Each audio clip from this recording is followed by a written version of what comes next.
Welcome in this new video of the Photo Inspiration Club. My name is Mark de Rooij and I'm a Dutch-based photographer. In this video I'm going to show you something about Adobe Lightroom, and it's about HDR. Since Lightroom 6 and Lightroom CC, it's possible to merge HDR photos inside Lightroom, so you don't need any additional plugins, or you don't have to go to Photomatics or another HDR tool. It's possible to do it in Adobe Lightroom.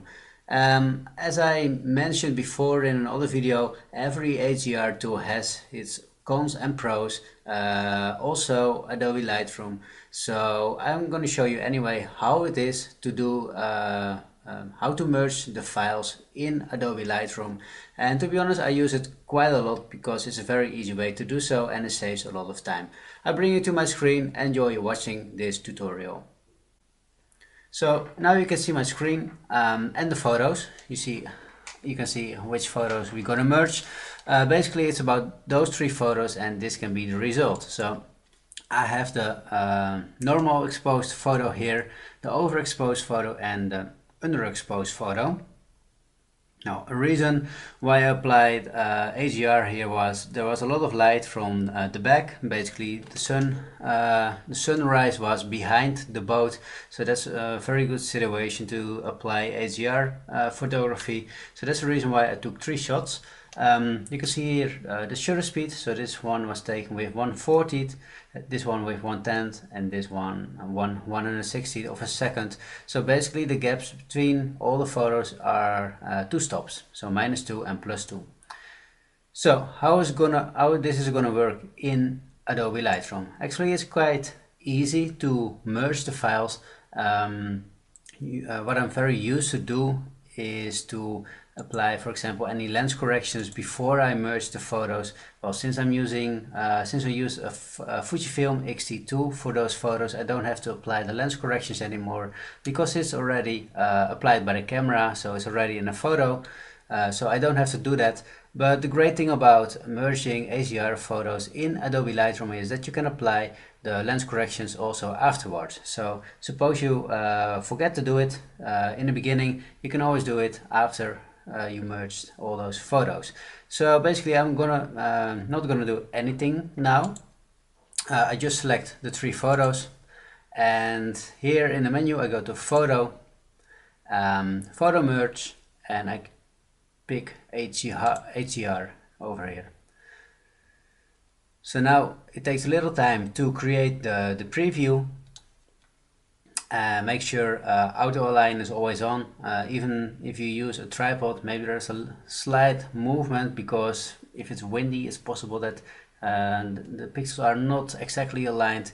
And suppose it's not needed to align the photos. If you check it, it doesn't harm the photo. So it's always good to check this box, auto align. So, well, so far this is the preview of the HDR. It doesn't look spectacular at all at the moment, but that's fine because we're not done yet. What we can do is we can do the outer tone, so then it's already basically changing the sliders of the highlights and the shadows and the whites and the blacks. So you can do that. It gives a good starting point. So I turn this one on. I think it's fine. Well, actually it already looks much better, of course. And finally you can choose if you want to apply deghosting. So that really depends on if you have a lot of moving objects here. In this case, for this boat, what are the moving objects? Well, the boat is quite big and it doesn't move that much, at least not within the time frame I took the photo, so I don't have to apply it for this big boat. But there's some movement in the water, of course, so there's a difference. And well, you see those little flags here. Also there you can see some movements and maybe some ghosting. So for those, only for those parts, deghosting would be good to apply. So what I can do, I can press low. Then it's rebuilding basically the preview to show you how it looks like. It takes a while because it's a difficult process for Adobe Lightroom to apply the deghosting. The only thing you have to be careful, you have to take into account when you apply deghosting combined with water, is often it only applies deghosting in certain parts of water. Now maybe you already saw a slight change in this part because it applies deghosting here. And if you really want to see where the deghosting is applied, you can check this box, show deghost overlay, and well, as I said, I already saw a slight change over here. Basically here it applies the deghosting. Well, the only thing is, if you look very good, you can see kind of a line here. So the color of the water is a little bit different, the structure is a little bit different, and that basically means that the deghosting takes another photo, one of the 3 other photos, as the base, and it basically puts it here. So this water and this water is not the same, and now in this photo it is not that obvious, but it's not good, because also, especially when you turn it on and look at this part, keep your eyes here, then I turn it off again, you can clearly see a difference between this and this. So for that reason I'm not gonna apply the deghosting, because it doesn't look nice, and to be honest, if the deghosting is off here, there's nothing really that disturbs me. So I like the water how it is. Well, maybe there are some movement. There are some movements in the flecks, but the flecks are so tiny in this photo that it doesn't disturb me at all. So no deghosting for this photo. I press merge, and in this case Adobe Lightroom is creating the HDR, which takes a while also. Well, it's not that long, and it also depends on the amount of files you want to merge, because you can also apply 5 or 7 or 8 or 9 shots if you have that many. And well, we are already on the way to a better photo, as you can see, but we're not done yet. So now I go to develop. One thing I want to change is, as you can see, the photo is not completely straight, so this building falls a little bit to the left. This thingy is a stairs to go on board. It falls a little bit to the right, and the reason is that my camera was not completely leveled, so it was a little bit up, and that's the reason why those lines are not perfect. So for that reason, if you want to change that, you can go to the transform panel. This panel is there since I think Lightroom 6.5 and Lightroom CC 2015.5. Maybe I'm one update wrong, but it's about that. Otherwise you can find it in lens corrections. One thing that's new since that version is guided. It's something I really like to use, because basically what you can say is you can use a few lines. Usually I use 2, but you can use up to 4 lines, and you can basically say, okay, this is not straight, but it should be straight. So I will show you how it works. I press guided, and this building should be straight, of course. So I press my left mouse button, I hold it, and I go to the upper part of the building, and I release it. It's very difficult to put it in the right direction, so that's also why there is a kind of zoom function applied. So I release it now. So basically this line is not straight, but you're telling Lightroom now, as soon as you make another line, this should be straight. So I'm gonna apply the same here. Let's use this building and not, well, no, let's use this one because this is a bigger part. And I go down all the way where it ends, so that's here, and I release it, and done. You already saw that a little change, and now this is straight, this is straight, and if you do this with 2 lines on the sides, on both sides, on the left side and the right side of the photo, you're basically done for, well, I think 95% of the photos. So this is good, and I press done, and I'm happy with this, so I can close this panel. Let's see what Adobe Lightroom did with the lighting, the exposure of the photo. So this is basically what the auto tone did.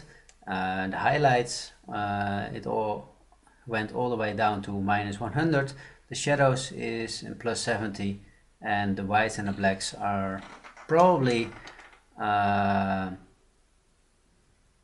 far enough to have a white point. Well, not even, so I go a little bit further. Well, it's actually kind of a lot further. I go to about 50. And the blacks, well, there are some blacks, so that's good. So I keep it in -15. I always do this to optimize the contrast in the photo, and now by doing this you also make sure that the histogram is fully stretched from the left to the right side. So what are we gonna do now? Basically, well, let's check the white balance first, and then I'm going to use a plugin, and it's named Color Efex Pro. But first, the white balance. This is how it is in the shot. I think it's not bad. I really like the colors here around the horizon. I like the blues here in the sky. Well, to me, it's okay if this part is a little bit more blue. But overall, I'm kind of happy. What I usually do, sometimes I just try something. What happens if I go to auto? Well, that's too warm to me because I'm losing the blue part here in the sky. Well, and yours, I don't think it's going to make it better, so I keep it here. And well, I'm not going to change it now with those sliders, because if I add some extra blue here in the sky and the water, then the warm tones here around the horizon, they're not so nice anymore. So let's keep it like this. Now I press the right button, edit in, and I go to Color Efex Pro. It's a free plugin from NIK Collection. You can download it for free for Lightroom and for Photoshop. I really recommend you to use it because it's a very powerful plugin, and it's a very easy way to improve your photos a lot. And I'm not using every part of this plugin. Actually, there are a lot of filters you can apply.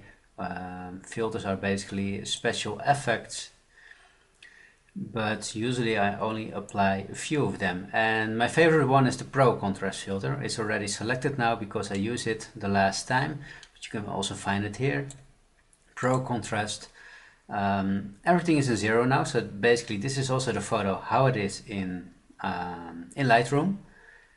But this one, the dynamic contrast, it does something magic to your photo basically. It's around 50 now, so let's see the before and after. Before, after. This is huge. This is really great. This is a very nice effect. This is the dynamic contrast I basically apply to all my cityscape photos because it makes the photo simply much better. Then we have the correct color cast. Sometimes I use it. I just check what it does. And in this photo it doesn't do much.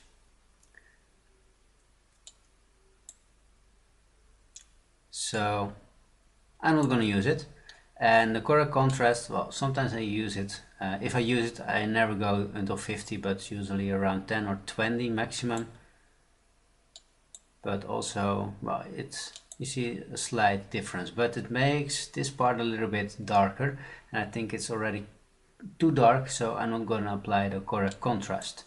What might be nice is to increase even the saturation a little bit more in this part, the orange part. So I add a filter and I apply the Skylight Filter. Skylight Filter makes everything a little bit warmer. It was like this, and with the filter it's like this. To be honest, I like it everywhere, also on the boat and here on the water, but I don't like it in this part. So what I'm going to do is I'm going to apply it selectively, and you can do that in Color Efex Pro with control points.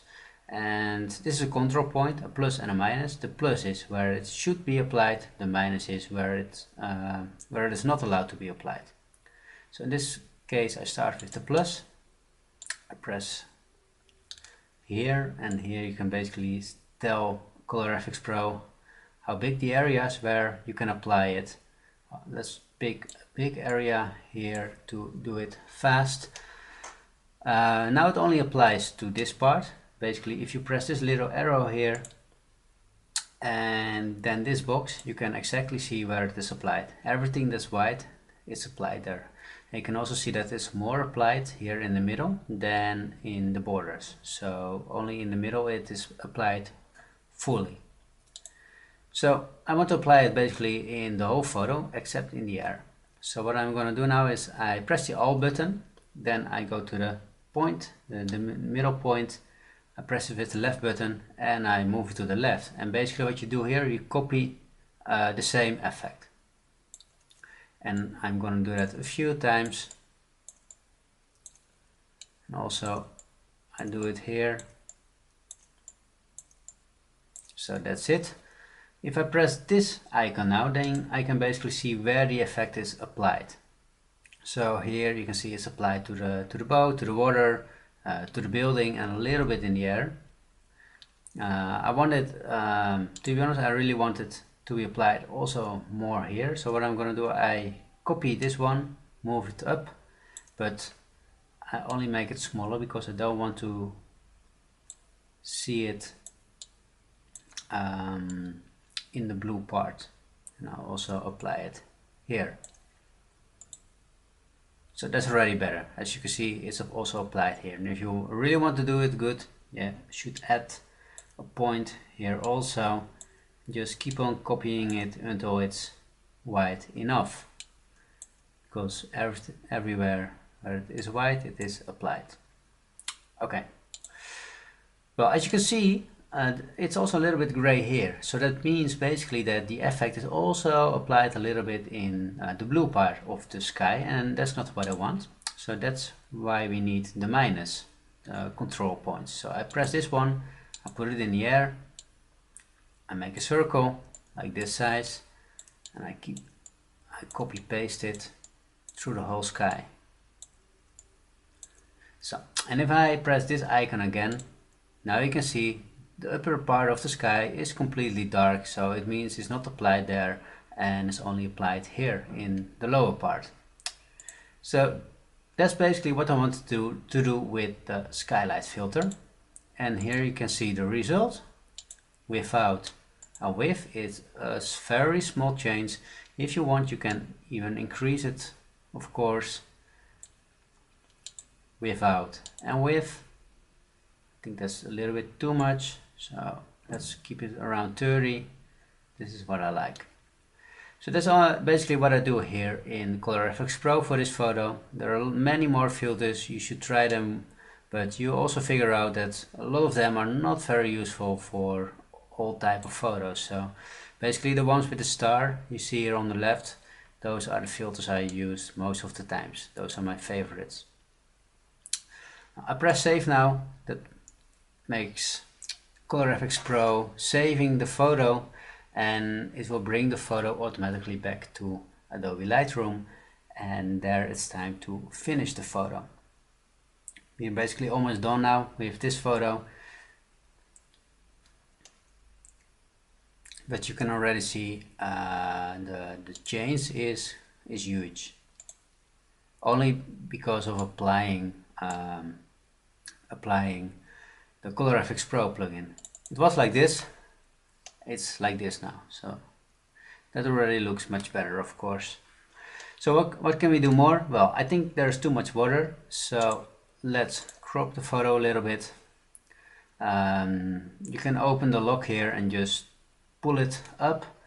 I prefer to work with specific dimensions, so this is one I use quite a lot, 1.5 by 3. Also sometimes make it easier if you have to make prints, that you don't end up in some dimensions they're not possible, that is not possible to print. And I want to apply a little vignette. Go to Effects, Post Cropping Vignette, pull it a little bit down, I feather it a little bit more,